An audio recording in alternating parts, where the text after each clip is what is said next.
Hello guys, so awa ng Diyos, meron na pong biyahe papunta pong isla sa Sibales sa Concepcion, Romblon. So ilang days din po walang biyahe since Friday, Saturday, Sunday, then Monday 4 days, tas today meron na po. Ayun, so since ganito yung dagat, so kailangan na igano nila yung mga gamit, tas mamaya yung mga tao din ay ikakarga din na ganyan. So dalawa po ang bangkang galing ng Sibale. Ito po yung Falcon. Ayan, tas yung isa po ay Sampung. Yung po ang Sampung. So ito pong dalawa ay galing po ng Sibale. Ito punta din po ng Sibale pabalik. So yung Sampung ay medyo konti pa lang ang pasahero o yung kargada, pero ito pong sa Falcon kasi mas marami po ang tagabayan, so puno na po siya ng kargada. Pero meron pa rin pong kasi sa ilalim po niyan ay pwede pa rin lagyan ng kargada. So marami pang mga dito dapat ikarga. Ito so munisipyo daw ito. So meron ding motor na ikakarga mamaya. Siya, ang ganda. Bagong bago. So yan. Ay, yung island na nakikita nyo, yun, yung maliit na island, yun na po ang Sibales. So doon po kami papunta. Ako isa sa na-stranded dito kasi nga nung Friday, hindi ako nakaalis kasi wala nang bangka papuntang Sibale, dahil hindi naman ako makaalis nung Thursday kasi nga may ginagawa pa akong transaction at dapat kong matapos. So ito, ang daming playground yata to. Gagawa ng playground. Ito yung ilalagay sa mga net yata to para hindi masyadong mainit. Wow. Ayun, may pang siso-siso para sa kids. Ang galing naman. So yan, medyo mainit ang panahon, pero yun nga, yung dagat ay ayan po, tingnan nyo naman hangin. So madami pang dapat dito tayo yung shooting nyo. So ganyan po magloading ng mga pangarga. Ayun, ibababa na. Suminig to si magsasakay na lang. Magsasakay na yata ng mga tao. So ganito po dito sa amin. Ganito po ang pagbiyahe. Paano kaya? Hindi kasi makadaong kasi nga malakas na alon.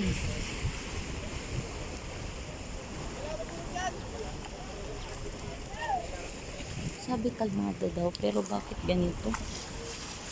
Malalaman natin yan mamaya pag alis na ng bangka. So ito yung Pinamalayan. Ayan siya. Dito kami sa Ripudo. Dito po yung ng Marinduque at saka ng Sibale. Pero aywan ko, ngayon wala mang Marinduque na papuntang Marinduque. Baka naglipat na sila ng ibang port. So yan. So tingnan nyo gano'ng kalakas. Mag-o-offload pala na yung makina. I-o-offload. Yan siya, swerte at may mga awa ng Diyos, malalakas po sila. Sana bigyan pa sila ng enough strength ni Lord para magawa po nila yung kanilang work. So yan. Tingnan nyo yung sky. Napaka-clear ang sky. Masarap kasi sa province kasi siya, fresh air, of course. Lalo na po sa isla, masyado po sarap doon mamuhay kasi fresh po yung air at saka yung vegetable, ganun din po sa fish. Alam niyo po yung fish, pag fresh po yun ay matamis, masarap po kainin. So, ito naiinit ka na. So dito tayo, lakad-lakad tayo. Ayan, dami pang Dami pang pangarga, oh.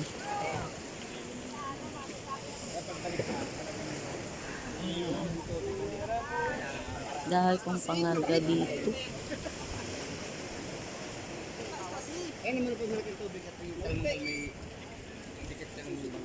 Hindi, para akong sangit yata. So, ito lahat to. Yan, mamaya na siguro yan i-ano. Tapos mayroon pang yung mga lalagyan ng mga ano, mga isda. Siguro na nabenta na yan. So, babalik na ng ano na sibal. So, yan, medyo madami ang kargada. Konti lang naman ang pasahero, pero marami ang kargada. So, ito yung mga mineral water.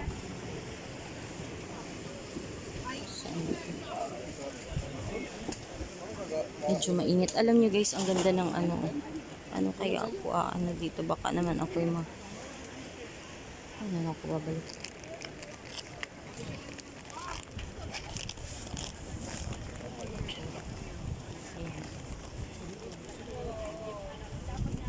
Ayun. Init. Sakit sa ulo. Agay ko. So yan, ang ganda. Ang ganda ng ano, no.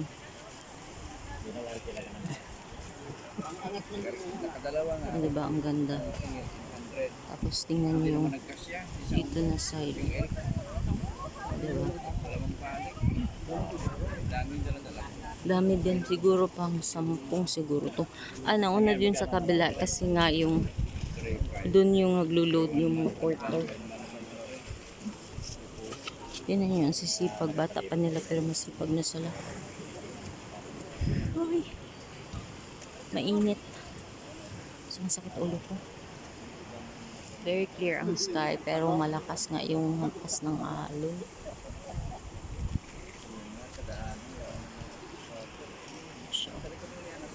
So ito, yung lahat, iloload yan lahat.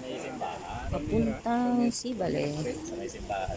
Kasi syempre ilang days din walang biyahe. Kaya ganito ka, dami ang iloload.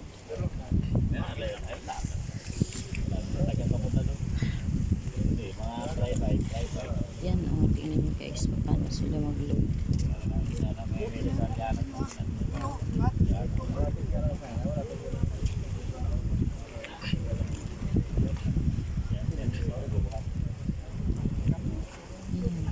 Ito is na ano to eh. Saan kaya ito ilalagay? Siguro dun sa may mga for kids. O di mag-i-enjoy ang mga bata. Oh. Ayan, oh wow. Siguro dun sa may daycare to ilalagay. Maganda na may ganito din para playground ng mga bata. Yun talagang importante din sa isang lugar na may playground ang mga bata. So,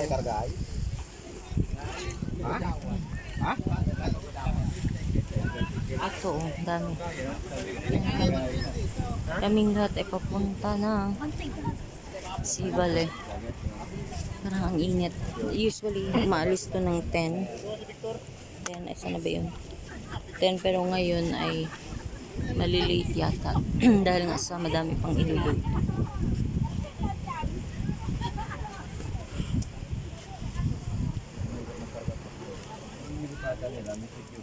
Ang hirap nito.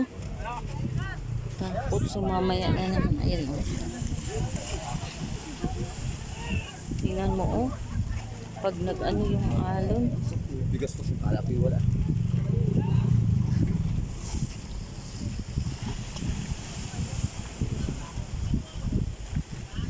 Kaya saan po kayong pangasibalik sa bayan? Kaya ang kilwili?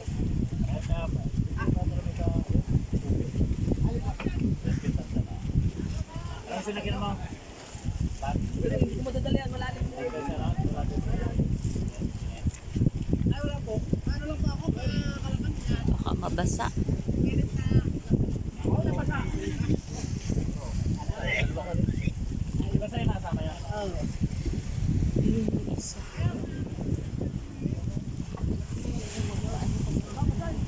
Kailangan ko palang hubarin yung sapatos ko, mababasa mamaya.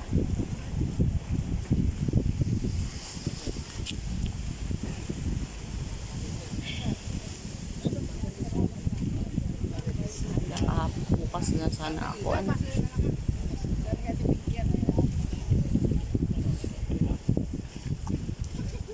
Ayun, oh, may boat.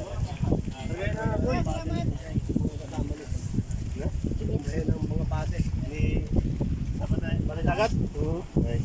So, patay din.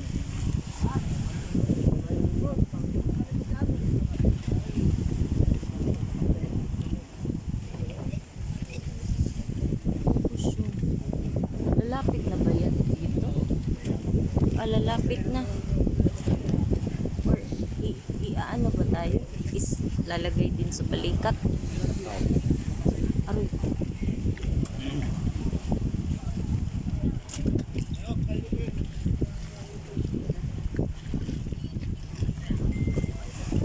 So yun, oh, malapit na ang Sibalay. So yan, ayun, yun yung ano. Ang lalim, medyo malalim kasi.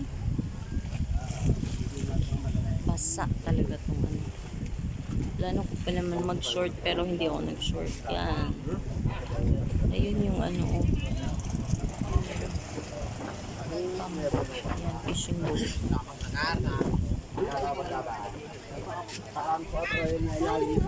Parang tungkol sa yung kung nila. Dito ako. Nandito na yung mga ano pala, yung mga Coast Guard. Sila yung, ayan yan, mag-check. 3 Coast Guard today. Usually, isa, dalawa, pero this time, 3.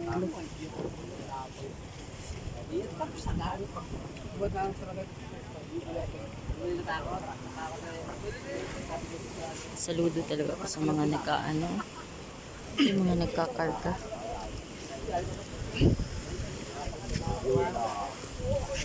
Sipag ng mga bata.